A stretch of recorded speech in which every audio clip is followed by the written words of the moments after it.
Hello, I'm David Hunt, man about town and broadcaster, loving this town, and sitting next to me is... Gordon Wilson, also a broadcaster, not a man about town at the moment. I'm afraid I've got past that. No, you're very much a past man about town. Now, we were talking before about your gay Melbourne back in the late 50s, early 60s, and you touched on it saying some of the pubs, so there was a lot of parties and a lot of fun to be had at those parties. That's right. Lots of fun. Give us an example. Well, we met some. The USS Helena was in town, which is a US warship, and down at the Woolshed Bar, which I mentioned, we picked up a few sailors, and we had something to eat, and we took them home.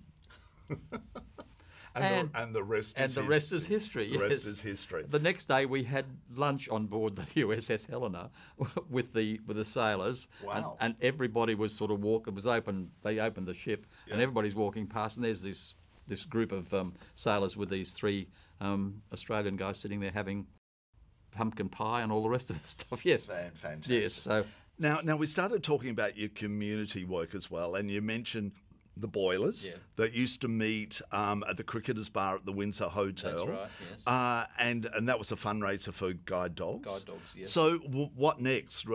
Because you've been involved in so many great organisations. Oh, well, then after that, when it got to, you jump quite a few years because when it got to 1993, of course, I got involved with the Victorian AIDS Council. Yep. And I was a care team member, a care team leader, a care team coordinator as you went up the whole thing, and sat with quite a few people holding their hands while they died, and all that sort of thing. So, yeah, and it was a very interesting time.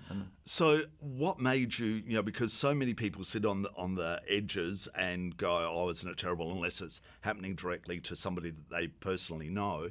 What made you, get that involved that you were sitting there while, holding people's hand? Well, I went to the 1993 candlelight vigil, which there was about 10,000 of us walked up Swanston Street, up Collins Street, up to the exhibition building where they had the quilts all set out as well, and that was a very big night, and it was very impressive. Now, tell people about the quilts, because not a lot of people would know about it.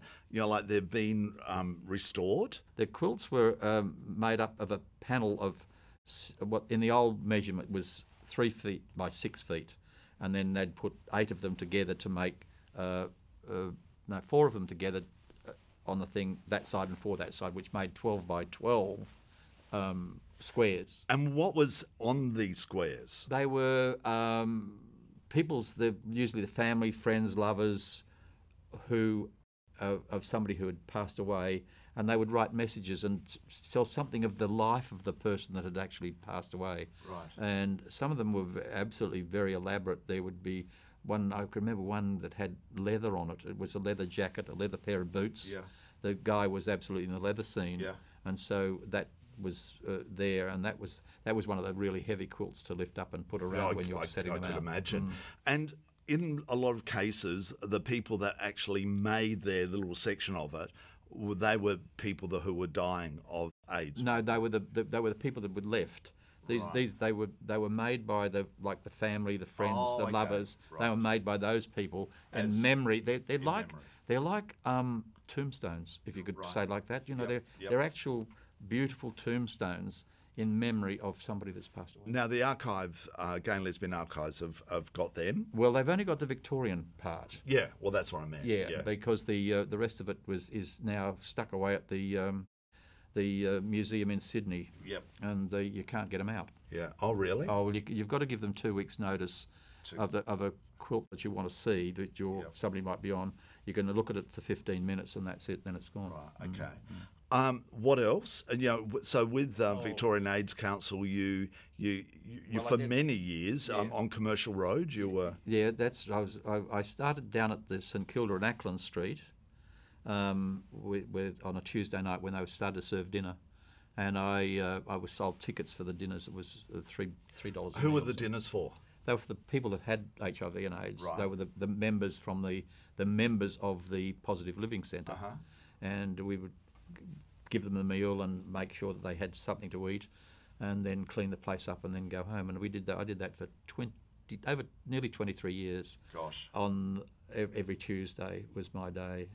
And you were at Ackland Street, and then you went over when to they transferred Commercial. to Commercial Road. Right. Yeah. And then there was a drop-in centre and you would give, well, there was food. There was food. But, and they still do it, don't they're they? still doing it, yeah. And food and also packages of food. That's right, yeah.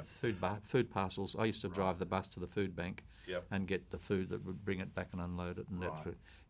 And then worked as a receptionist there for the rest of the time. Yeah. Gosh.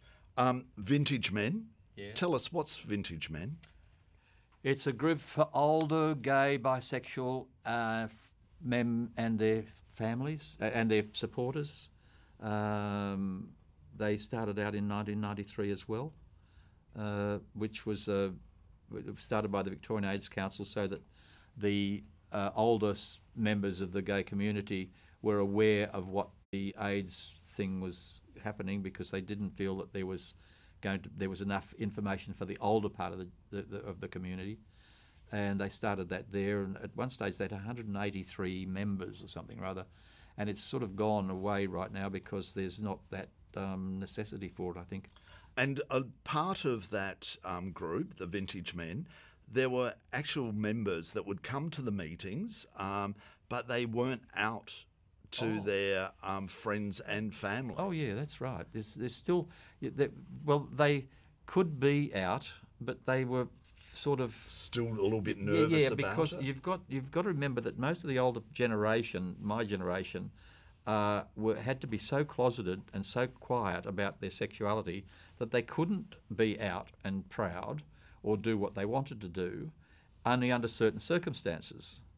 So that even now, you've got these older people that still have that inbuilt thing about not being too obvious.